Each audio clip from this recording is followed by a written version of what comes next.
Hello everyone, my name is Dr. Bang, and today we're going over a 2-3 defense. Well, technically I call it like a zone man, but if you play Pro-Am, most likely if you're just starting out with like your friends, you probably are getting you're getting messed up. Like you're getting dominated in games because people are running fast breaks on you and they're just killing your team and you can't guard them, it feels like. Because man is very hard. It's impossible almost to guard just man the whole game against good people. So I'm gonna try to teach you guys how to learn this zone man game, and it'll make you 1,000 times better. I'm telling you, you will crush bad teams because this zone will destroy bad teams, and it'll actually give you a fighting chance against good teams. You know what I'm talking about. When you play like an amazing team, it just seems like you can't stop them. But this kind of helps. I mean, we still lose to good teams, but we actually, we'll get a fighting chance against really good teams with this kind of defense. So let's get into it. All right, so if you're playing a bad team, this is how you want to play the 2-3. Now, we all know what a 2-3 looks like. I'm assuming you do because you're watching a basketball video.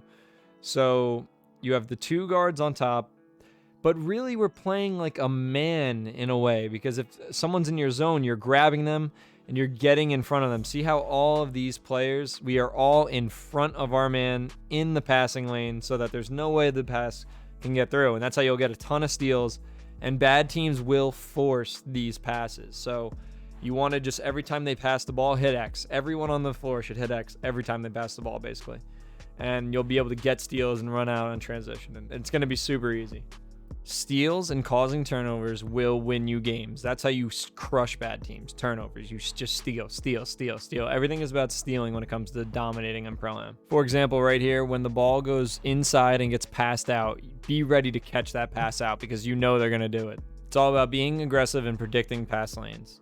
All right, stick with me because this is where it gets kind of complicated, but I'm trying to make it as simple as possible. So when a team is playing 5 out and you're like, how do I defend this? They just keep destroying me. So you basically are playing zone, but you have it extended out to the corners and everybody is basically on a man, but they're not actually playing man. Like, you're not following that person around. You're just staying in that zone. So make sure everyone has a man. Right here, we are all spread out on a man. So everybody is responsible for stopping the back door so you can't fall asleep, but you also don't want to give them enough room to get a shot off. So watch as this happens. Okay, so this guy just scored on offense. Now, this is usually our back left guy. So our back right guy is covering the back left corner until our back left guy gets back to where he has to be. Then the back right guy is going to read which side the inbounder is going to come up on. So if he goes to the right, which he does in this clip, then he's going to go to the right side and help the corner. And then the guy in the corner on the right side is going to shift up. And now we're all in position and we're ready to go. So right here, we get caught sleeping and a backdoor cut happens and we get beat. That's going to happen, but you got to try to prevent it. Okay, so this is important. So see how this guy in the back right, he's usually our back right guy, but if no one's in that zone, he's not going to just stand there and wait for someone to get to that zone. No one's on his side, so he's going to play the closest person to his side so that we can all shift over. But then once another person comes back to his zone, he goes back to play it. And just notice how we all shift over. You got to keep in mind, no one has a set position, but there are 5 zones that need to be filled that we can all play. It doesn't matter who you are, just pick up the zone and play it. All right, so we got a fast break situation here, 4 versus 5. Now, this is what I mean by you are interchangeable. Like, you don't have to be in the zone that you are assigned to. So I see that our top left guy is dropped down to the middle to stop the fast break pass to the dunk. Now, I fill his place and cover his spot. Communication is key. So you might need to watch these over again, but look how everyone's rotating. So the weak side guy sees that someone's cutting and he needs to get there. And then we're going to have the top right guy shift down, and then I'm going to shift over. And everyone has to just cover each other, basically. Yeah, it's a system of replacing. But sometimes you will miscommunicate. Right here, our guy thinks he has the top, but I should have it, so he should drop down. But, we have a miscommunication, and that's going to happen.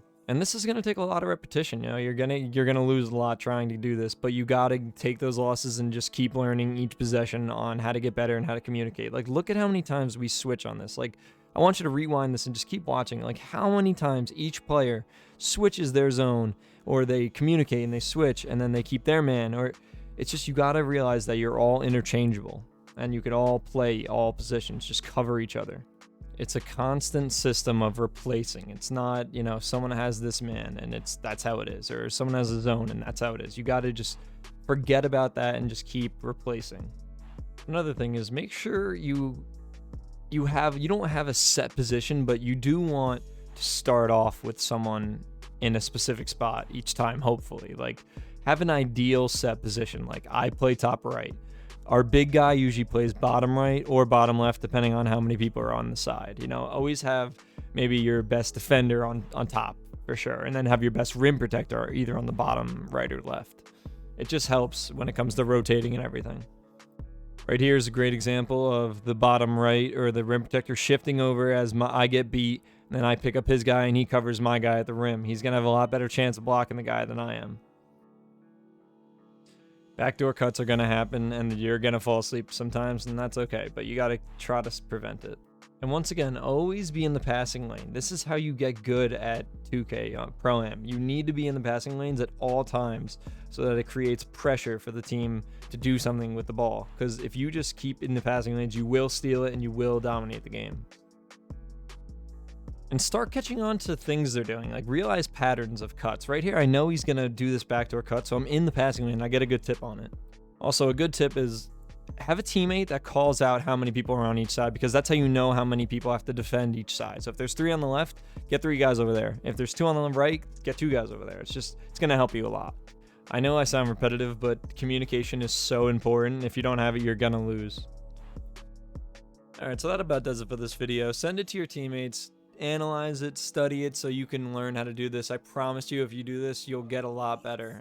You're going to crush bad teams, and you're going to have a good chance against good teams, and it's going to make Pro-Am a lot better for you guys.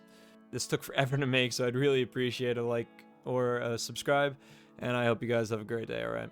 Be well.